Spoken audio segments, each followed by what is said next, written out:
Last one of the day. Hold on. Say Big Bird. Okay, go ahead. Father charged with killing deputy a day after police killed son. Police allege that a father hit and killed sheriff's deputy with a car a day after his 18-year-old son was gunned down by officers. Rodney Hinton Jr., 38, from Ohio, is charged with aggravated murder and is being held without bond. The alleged attack came hours after he watched police footage of a fatal encounter with his son.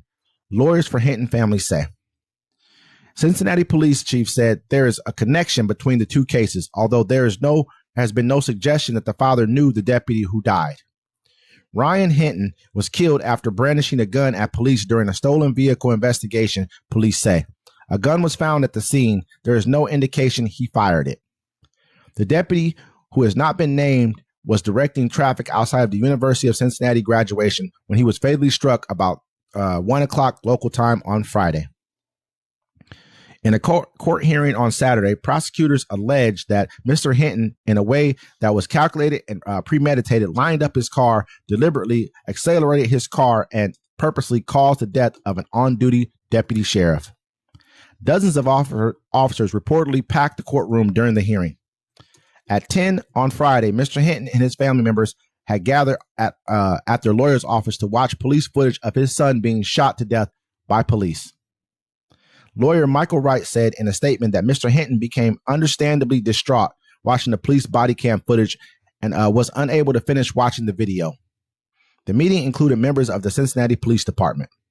After the meeting with the police department, Ryan Hinton's father left in his own vehicle, and that was the last we heard from him until learning about the tragic incident involving a law enforcement officer who was working a traffic detail near the University of Cincinnati. The lawyer's statement continued.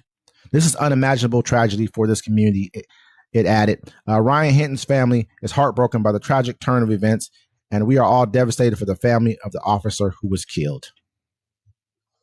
Yeah, man. So check it out like this. I tell him too. So the kid was running. Back was turned to a police officer. He had the gun. It was already on the ground. He threw it on the ground. The cop shot him anyways. Mm-hmm. You know what I'm saying? So the dad was like, well, if my son can get it, anybody can get it. So he did. He did what he wanted to do. You know, I'd rather, you know, it's a tragedy. The 18-year-old was shot. You know what I'm saying? And the father couldn't get to get back on the cop that did it, but he saw the first cop he saw and he did what he wanted to do. Yep. Just like that cop saw the first black teenager he saw running away with his back turned to him and shot him and did what he wanted to do. You know, at the end of the day, you have to fight back and you have to resist against people that do things like this to you. I'd rather see some situation like this than to see it. I saw 2 videos of black people holding the phone. Say it again. Call me the N-word again. And they're sitting there screaming. You see the story about the 5-year-old little boy? Yep, and the lady who just raised like almost $600,000.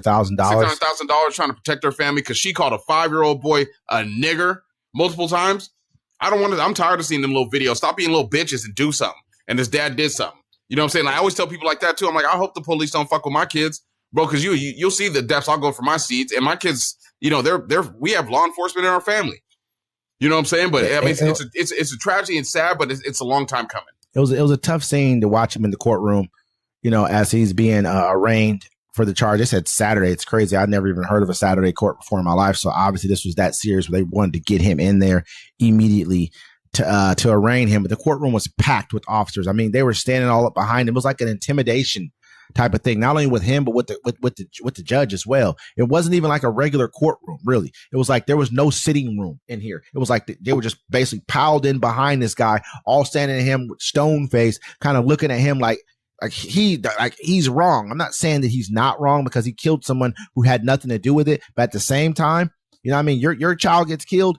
It's been a long time in our community. We've seen this story too many times play out too many times. And we know he's going to get away with it. I mean, they'll make up whatever story. The kid had a gun allegedly. They're saying he may have pointed it at the officer. I don't know. They're saying they don't know if he fired the gun or not. It's a lot that we don't know, but at the same time, it's 2 senseless lives. I put it on my page, and my cousin of mine came out and was like, "Hey, this is what happened." Kind of gave some background on it. Yeah. But then at the same time, he said this is just 2 senseless lives that have been lost for no reason. And they're saying the officer that shot the kid, he was already retired. He wasn't even supposed to be out there. No way. You know what I'm saying? He was just coming in to do whatever. But still, you shoot an unarmed. You should shoot an unarmed teen. The father had to watch the son. Can't say he's unarmed because they said he had a gun. Supposedly, I mean, you're gonna say whatever. I mean, we'll show us the body cam. I got you. You know, they're always going to say that they could take one and they could have a gun on them and just throw it on the ground like they've done before. I was watching the video the other day where the guy was videotaping the cop, and the cop comes up, puts the gloves on, throws the drugs in the back seat. I saw that too. He's like, yo, I just watched you do that. I got you on film. He's like, oh, you know what I'm saying? And the cop got suspended for it. But, you know, when people are out to get you, you never know what someone else is going to do to you. And you never know what someone's reaction is, especially a man that loses his son, you know, after 18 years of raising him. He's senseless. You could have shot that kid in the leg. Anywhere. I mean, I understand we weren't there. I saw a cop take a guy out from 138 feet. I understand we weren't there. So to say, like, you know, like if a person pulls a gun on you, you don't know. I mean, you know, you don't know which your life, it's like life or death flashing before your eyes as well, too. So we don't know. But at the same time, though, it's sad to see that this came to this. And this man, I mean, to me, this is a crime of passion. This is like a, you know, like it's an insanity plea, because when he walked out that courtroom, you saw the look on his face of like, and yeah, that's my son. That's my kid. Don't take my kid. Don't take my son, because you guys are probably just going to get put on paid administrative leave for a while. You know, you know what I mean? But he's going to be sitting in jail. He's not getting a bond more than likely. This is what they're going to keep him in jail and make him sit here because he's a menace to society in their eyes. But you know who's a menace to society in ours? A lot of times the police department is. And they have a prosecutor who's a black man, who's a prosecutor. That was a sad thing for me to look at too, but I understand. I'm happy to see that there are black prosecutors and stuff. You know, of course there are everywhere, but it's just sad to see that that's who they paired him with. Well, you know, they have to make it so that it seems like it's not a race thing. But I mean, all the cops were in the courthouse. That means when he's going into jail, they're going to be harassing him, beating him, taking his pillow, taking his blanket, putting not stuff feeding in his him. Food, spitting in his food. He's going to get the look on his face of just like, yeah, I did it. Man, he's going to have problems in there for quite some time. And then he's probably going to spend the rest of his life behind bars. Well, let's see what the police do. They might get on the streets and try to be like, well, we got to overassert ourselves, but you just did that. You just might cause more harm to yourself. I mean, like I was thinking about that the other day. Like, you know, when the police do stuff to black people up here where we're at in Washington, bro, we don't take it. You can check our record. We bout that action. It's just there's a video right here. Just a sad altercation, sad situation. Yeah, they just cut it off. But ladies and gentlemen, we're going to keep you up to date with everything that's going on here and everything that's going on in the world. It's an uncommon courtesy. We'll see you next time.